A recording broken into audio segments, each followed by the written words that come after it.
Anti defection law है। अच्छा, इसके हिसाब से पार्टी में हूँ, पार्टी में बिना होए बरगा हूँ। अच्छा, और बता के पूछेगा? बीजेपी वाले से पूछ जाके, जेजेपी मेरे से क्यों पूछे? जेजेपी बेटी मेरा दाव नहीं लगा चीफ मिनिस्ट्री का, जी तो मेरा भी करे है खट्टर की जगह जानने, अच्छे काम करने जी करे है।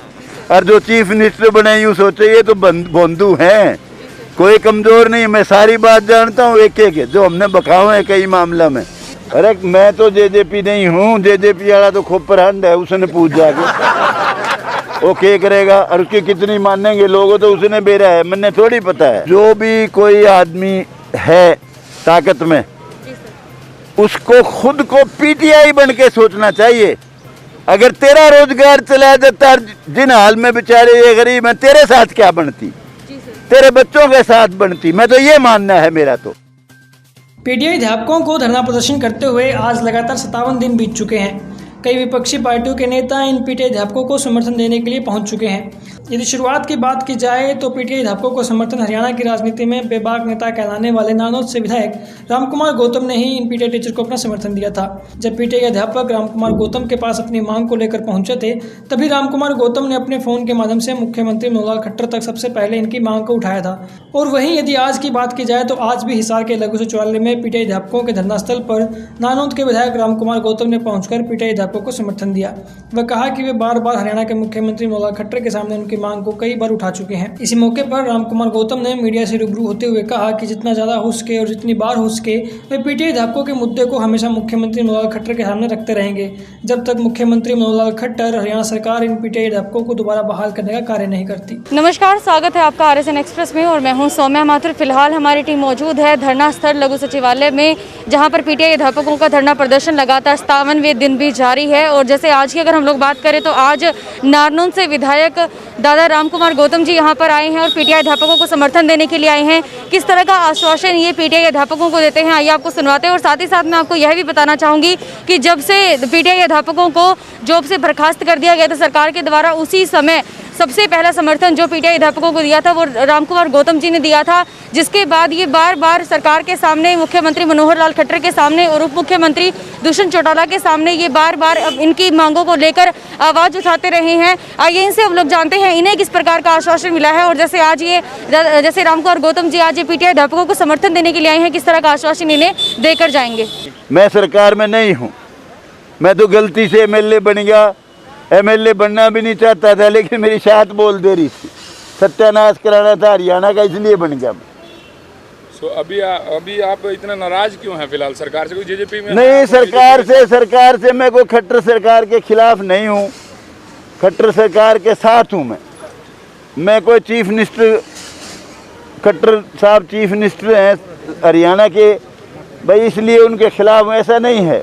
मैं खट्टर साहब को कोई बुरा आदमी नहीं मानता भाई। जहाँ तक बात, कई ऐसी चीज़ें हैं जो आप भी नहीं पसंद करो, मैं भी नहीं पसंद करूं।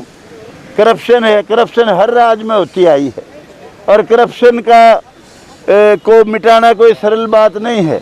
लेकिन मेरा जहाँ तक पर्सनल सवाल है, मैं कोई खट्टर साहब के खिलाफ नहीं हूँ, लेकिन बहुत मसले ऐसे हैं जो कई बार पसंद नहीं आते भाई, विरोध भी करने को मन करता है, करते भी हैं, अब लेकिन बस नहीं चलता, क्या करें। खट्टर साहब से आपने इनके लिए बात की तो क्या कहा उन्होंने? क्या कुछ? खट्टर साहब से मैंने एक बार नहीं बात करी, खट्टर साहब से कई बार बात कर चुका हूँ इनके बारे में।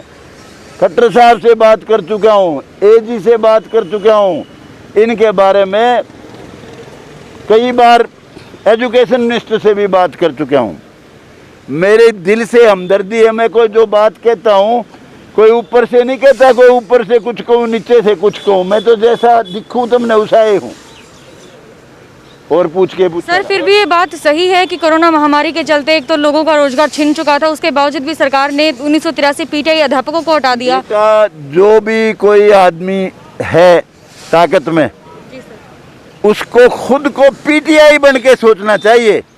अगर तेरा रोजगार चला जाता, जिन हाल में बेचारे ये गरीब हैं, तेरे साथ क्या बनती, तेरे बच्चों के साथ बनती, मैं तो ये मानना है मेरा। तो 10-10 साल का पीरियड छोटा पीरियड नहीं है, बहुत बड़ा पीरियड है मामला। और दूसरा भी है भाई, जो लोग कई बार क्या होता है, मेरिट के बच्चे भी रह जाते हैं, और कई बार क्या होता है भाई ऐसे बच्चे भी सिलेक्ट हो जाते हैं जो बहुत कम मेरिट के। हम कहते हैं जो सरकार के पास बहुत बड़े रोजगार का साधन बहुत तगड़ा है, जो बच्चे रह गए मेरिट में थे जिन्होंने केस करे, सरकार उनको भी ले ले, किसको क्या तकलीफ है? सरकार तो सरकार है। तो सरकार ऐसा क्यों करती है सर? जैसे जिस सरकार में लगे हैं उसे जब अगली सरकार आती है तो उनको हटा देती है, और जब अगली सरकार आती है तो जो उस सरकार के द्वारा लगाए गए हैं वो अगली सरकार हटा देती है। इस तरह क्यों होता है सर?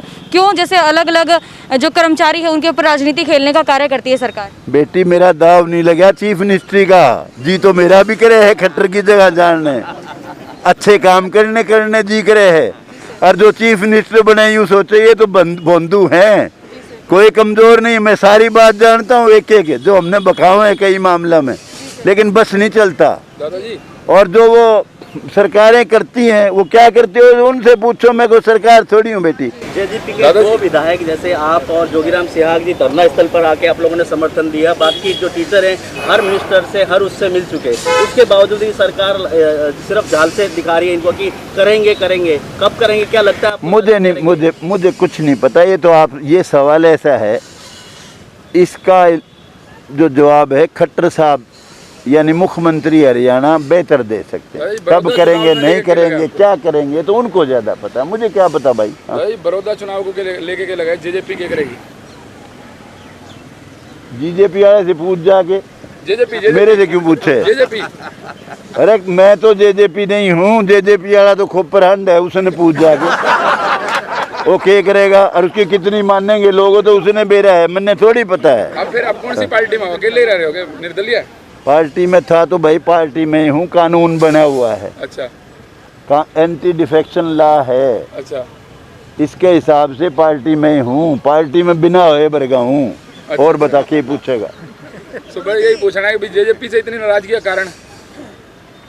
तू ये सारी बात आज ये पूछा, तड़के खातर भी रखेगा? आप तो मौके एक आदि को तड़के खातर भी सुन बेटा। फोन करे फोन ही नहीं अरे उठाते। फिर के पूछेगा सारी आज पूछ लेगा तो ओ बोले बेटे। हाँ हाँ बेटी, किस चीज की मीटिंग है? मतलब कि चंडीगढ़ वगैरह जाते हो आप? बेटा तो ये बताओ जी, ये हर मंगलवार को कह रहे हैं बेटी वो जो मीटिंग होती है ना, वो मीटिंग होती है कमेटियों की मीटिंग होती है। वो ये नहीं कि कोई उसमें चीफ मिनिस्टर साहब हों या कोई मंत्री हो, ये तो कोई डिफरेंट कमेटियां बनाई हुई हैं। हम ये चाहते हैं जी हमारी बात आप है ना अपने तरीके से अच्छी तरह उठाओ जी, क्योंकि मेरे से ही लगा लो जी, मेरे घर में कोई भी आमदनी नहीं है जी इसके अलावा। बेटा मुझे बताने की ज़रूरत नहीं है, मैं थारे में से ही हूँ, मैं कोई हवाई किले बनाने वालों में नहीं हूँ, मैं अमीर आदमी नहीं हूँ, मैं तो साधारण सा छोटा सा किसान हूँ। चाहते हैं जी कि ना आप हमारी आवाज़ अच्छे तरीके से उठाओ जी। मैं तारी आवाज़ जब तक मेरे में सांस है और तारा काम नहीं बनता जब तक उठाऊँगा। मेरा बस चलेगा, मेरा बस आज चले तो मैं तुमने आज ही नौकरी दिवा के राजी हूँ, मैं समझ सकता हूँ सारी दिक्कत। मुझे ये भी ज्ञान है कि भाई कई लोग जो भर्ती हुए भर्ती के लायक भी नहीं थे, लेकिन इस उम्र में कहाँ जाएंगे वो भाई, जो काबिल ज़्यादा काबिल रह गए फर्ज किया उनको ले लो आप। कौन कहता मना छोड़ी करता है? सरकार तो सरकार है, और फालतू पोस्ट जिनने अप्लाई करा था नहीं लगे उनको ले लो भाई आप। जो ज़्यादा काबिल बच्चे रह गए उनको ले लो, कोई बात नहीं, उनका दर्द भी तगड़ा है, छोटा दर्द नहीं है जो रह गए हर काबिल थे। तो सरकार इनके ऊपर राजनीति खेलने का आज एक साल के अंदर अंदर जो फैसला हो जाता और नहीं स्टे मिलता तो बात और थी, 10 साल में कहाँ जाएं बेचारे। भावना है सबकी, और हम 1983 परिवार भी आपके साथ हैं। जिस प्रकार से जनता की बात है, जहाँ तक जन आंदोलन है ये, उसके अंदर सभी लोग हमारी बात उठा रहे हैं और आप प्रमुखता से उठा रहे हैं। आप हरियाणा में सीनियर भी हैं और हम आपकी बात भी मानते हैं। हम ये चाहते हैं कि भाई ये जो पूरे प्रदेश के जो धरने हैं ये आपके माध्यम से ही उठें, और आप जिस प्रकार का हमें आदेश देंगे हम उसका पालन करेंगे। और आपसे ये हमारी मांग है हरियाणा सरकार के द्वारा कि आप हमारी नौकरी को जो है ना जल्द से जल्द हमारे परिवारों को बहाल करवाने के लिए हमारी बात मुख्यमंत्री जी के सामने रख करके, और हमारा ये धरना है ये समाप्त करवाने का आप ही काम करें, और आप कर सकते हैं जी। हमारी 1983 परिवारों से मांग है। मैं अगर कर सकता हूँ तो सोच लो हो गया, लेकिन मैं जो आप सोच रहे हो ऐसा नहीं है।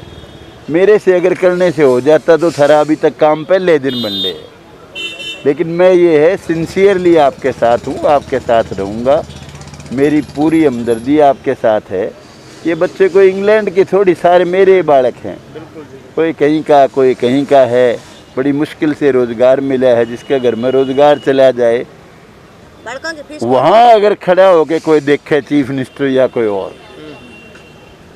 फिर उसको पता लगता है कि तू अगर पीटी होता तेरे साथ क्या गुजर।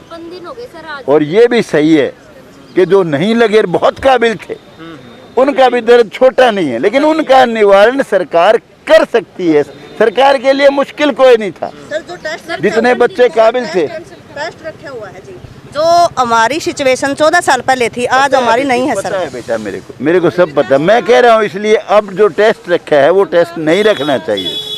सर जैसे धरना प्रदर्शन पर तो आप से उनको भी एकोमोडेट करती सरकार, और चाहे पोस्ट बढ़ा के करती, कितनी बढ़ानी पड़ती करती, और आप लोगों को भी स्पेशल नंबर दे देते। क्यों इनको सिस्टम बना के रखना चाहिए था, क्योंकि सुप्रीम कोर्ट का फैसला भी आखिर आप यूँ नहीं कह सकते कि वैसे ही होता है। सुप्रीम कोर्ट की देश की सबसे बड़ी कोर्ट है, उसकी भी रह जाती, ये पीटी भी अपनी नौकरियां पे रह जाते। मैं तो ये चाहता हूँ। तो जैसे हमने नानों से विधायक रामकुमार गौतम जी से बातचीत की, तो उनका यही कहना है कि बार बार वो सरकार के सामने उनकी मांगों को उठा चुके हैं, लेकिन सरकार बार बार यही आश्वासन देती है कि करवाएंगे, लेकिन बार बार यह भी एक तरह से कहकर डाल देती है कि सुप्रीम कोर्ट का फैसला है, तो सुप्रीम कोर्ट ही इस पर फैसला लेगी कि इन्हें जो बर्खास्त किए गए हैं उन्हें दोबारा बहाल किया जाएगा, नहीं किया जाएगा। लेकिन अगर हम लोग रामकुमार गौतम जी के समर्थन की बात करें तो पूरी तरह से वो समर्थन इन्हें देने के लिए आए हैं। कुछ दिनों पहले जेजेपी के ही विधायक, बरवाला हल्के से विधायक जोगराम सिहाग जी यहाँ पर पहुँचे थे इन्हें समर्थन देने के लिए। और आज की बात करें तो आज दादा जो रामकुमार गौतम हैं वो यहाँ पर पहुँचे हैं, लेकिन आने वाला वक्त तो यही बताएगा। जैसे बार बार ये इनकी सरकार के सामने मांगे तो उठा रहे हैं, जैसे रामकुमार गौतम की बात करें और विधायक जोगराम सिहाग की बात करें, बार बार मांगे तो उठा रही हैं, लेकिन सरकार किस प्रकार का फैसला लेती है भविष्य में, ये तो आने वाला वक्त ही बताएगा। आप जुड़े रहिए RSN एक्सप्रेस के साथ, खबर को ज़्यादा से ज़्यादा शेयर करें। इसी के साथ मैं सौम्या माथुर आपसे लेती हूँ इजाजत, नमस्कार। शहर की ताजा खबरों की जानकारी पाने के लिए लाइक करें हमारे फेसबुक पेज RSN एक्सप्रेस को और यूट्यूब चैनल RSN एक्सप्रेस को सब्सक्राइब करें और साथ में बेल आइकन जरूर दबाएं, ताकि शहर की ताजा खबर की जानकारी सबसे पहले नोटिफिकेशन के माध्यम से आपके मोबाइल स्क्रीन पर पहुंच सके।